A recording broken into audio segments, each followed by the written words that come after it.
Hello, എല്ലാവർക്കും സുഖമാണല്ലോ അല്ലേ? അപ്പം നമ്മൾ ഇന്ന് ഉണ്ടാക്കാൻ പോണത് ഒരു സിമ്പിളായിട്ടുള്ള ഒരു വെണ്ടയ്ക്ക മെഴുക്ക് പുരട്ടിയാണ് കേട്ടോ. വളരെ എളുപ്പത്തിൽ ഉണ്ടാക്കാനും പറ്റും, അടിപൊളി ടേസ്റ്റുമാണ്. ഒരുപാട് അങ്ങ് കുഴഞ്ഞു പോകാണ്ട് നല്ല തുറുതുറായിരിക്കും കേട്ടോ. അപ്പോൾ അതെങ്ങനെയാണ് ഉണ്ടാക്കുന്നതെന്ന് നോക്കിയാലോ. അതിനായിട്ട് ഞാനിവിടെ നമ്മൾക്ക് മെഴുക്ക് പുരട്ടി ഉണ്ടാക്കാൻ വേണ്ടിയിട്ട് ഒരു പാത്രം അടുപ്പിൽ വെച്ചിട്ടുണ്ട്. അതൊന്ന് ചൂടായി വരുമ്പോൾ അതിലേക്ക് എണ്ണ ഒഴിച്ചു കൊടുക്കുന്നുണ്ട് കേട്ടോ. വെളിച്ചെണ്ണയാണേ, 1 ടേബിൾ സ്പൂൺ വെളിച്ചെണ്ണ ഒഴിച്ചു കൊടുക്കുന്നുണ്ട്. അപ്പോൾ ഈ മെഴുക്ക് പുരട്ടി ഉണ്ടാക്കുന്നവർ പലരും പല രീതിയിലുണ്ടാക്കും. അപ്പോൾ ഞാൻ ഉണ്ടാക്കുമ്പോൾ ഞാനിത് കടുകൊക്കെ അതിൽ ഇട്ട് ഒന്ന് പൊട്ടിക്കുന്നുണ്ട് കേട്ടോ. ചിലർ മെഴുക്ക് പുരട്ടിയിൽ കടുകൊന്നും ഇടത്തില്ല, പക്ഷെ ഞാൻ കടുകിടുന്നുണ്ട് കേട്ടോ. അപ്പോൾ ഇതുവരെ അങ്ങനെ ഇട്ട് നോക്കിയിട്ടില്ലാത്തവർ ഇനി കടുകൊക്കെ ഒന്ന് പൊട്ടിച്ച് ഇതുപോലെ ഒന്ന് ഉണ്ടാക്കി നോക്കുക കേട്ടോ. കൊള്ളാവോ എന്നറിയാലോ. അപ്പോൾ കടുക് ഇട്ട് കൊടുത്തതിന് ശേഷം ഒന്ന് പൊട്ടുന്നവരെ നമുക്കൊന്ന് വെയിറ്റ് ചെയ്യാം. കടുകെല്ലാം ഒന്ന് പൊട്ടിക്കഴിയുമ്പോൾ അതിലേക്ക് 2 വറ്റൽമുളക് മുറിച്ചതും 1 തണ്ട് കറിവേപ്പിലയും കൂടി ഇട്ട് കൊടുക്കുന്നുണ്ട് കേട്ടോ.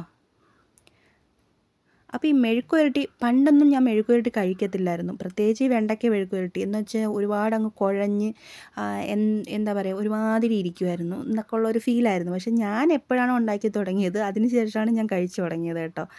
അപ്പോൾ അതെങ്ങനെയാണെന്നുള്ളതാണ് ഞാൻ കാണിക്കുന്നത്. ഞാൻ എങ്ങനെയാണ് ഉണ്ടാക്കുന്നത് അതാണ് ഞാൻ നിങ്ങളെ കാണിക്കുന്നത് കേട്ടോ. അപ്പോൾ ഇപ്പോൾ കടുകും വറ്റൽമുളകും കറിവേപ്പിലയൊക്കെ ഇട്ട് കൊടുത്തതിന് ശേഷം അതിലേക്ക് അരിഞ്ഞു വെച്ചിരിക്കുന്ന വെണ്ടയ്ക്ക ഇട്ട് കൊടുക്കുന്നുണ്ട്. ഞാൻ ഇതുപോലെ ഒന്ന് വട്ടത്തിലാണ് അരിഞ്ഞെടുത്തിട്ടുള്ളത്. ഇനി നമുക്ക് അതിലേക്ക് എരിവിന് ആവശ്യത്തിനുള്ള പച്ചമുളക് ചേർത്ത് കൊടുക്കാം.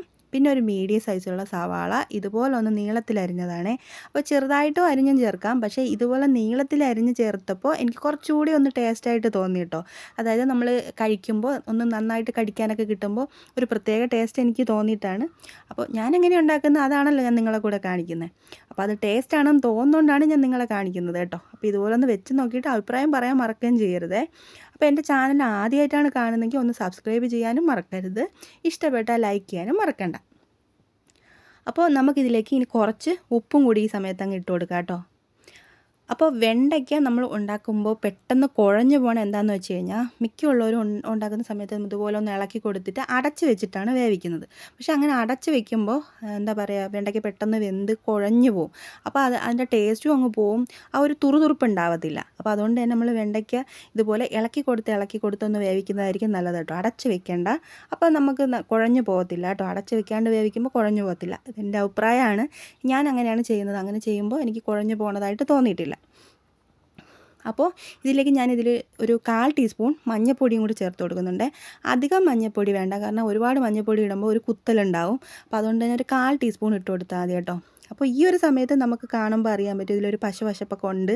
പക്ഷേ ഇത് നമ്മൾ അടച്ച് വെക്കാണ്ട് ഇടയ്ക്കിടയ്ക്ക് ഒന്ന് ഇളക്കി നമ്മൾ വേവിച്ച് കൊടുക്കുമ്പോൾ ഇതിൽ ആ ഒരു പശപ്പൊക്കെ അങ്ങ് മാറും കേട്ടോ. ഒരുപാട് കുഴഞ്ഞും പോകത്തില്ല, നല്ല തുറുതുറാന്നിരിക്കും. അടിപൊളി ടേസ്റ്റാണ് കേട്ടോ ഈ ഒരു രീതിയിൽ ഉണ്ടാക്കുമ്പോൾ. അപ്പോൾ കുഴഞ്ഞു പോകാണ്ട് നമുക്ക് വെണ്ടയ്ക്ക കിട്ടുമ്പോൾ തന്നെ ടേസ്റ്റ് ഉണ്ടാവും. കുഴഞ്ഞു പോകുമ്പോഴാണ് നമുക്ക് കഴിക്കാനൊക്കെ എന്തോ മാതിരി തോന്നുന്നത്. എൻ്റെ കാര്യമാണ് കേട്ടോ ഞാൻ പറഞ്ഞത്. അപ്പം നിങ്ങൾക്കും ഇതുപോലെ തുറുതുറായിരിക്കുന്ന വെണ്ടയ്ക്ക മെഴുക്ക് പുരട്ടിയാണ് വേണ്ടതെങ്കിൽ ഇതുപോലൊന്ന് വെച്ച് നോക്കണം കേട്ടോ. അപ്പോൾ നമ്മുടെ വെണ്ടയ്ക്ക മെഴുക്ക് പുരട്ടിയൊക്കെ ഇപ്പോൾ റെഡി ആയിട്ടുണ്ട്. സംഭവം സെറ്റാണ്. നിങ്ങൾക്ക് കാണുമ്പോൾ തന്നെ അറിയാൻ പറ്റും ഇത് അധികം കുഴഞ്ഞു പോയിട്ടില്ല. ഇതിൽ ആ പശപ്പൊന്നുമില്ല, കണ്ടില്ലേ? നല്ല അടിപൊളിയായിട്ട് വന്നിട്ടുണ്ട്.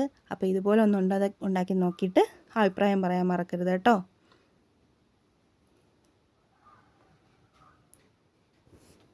അപ്പോൾ ഇനി അടുത്ത ഈസി റെസിപ്പി ആയിട്ട് നമുക്കിനി അടുത്ത വീഡിയോയിൽ കാണാം.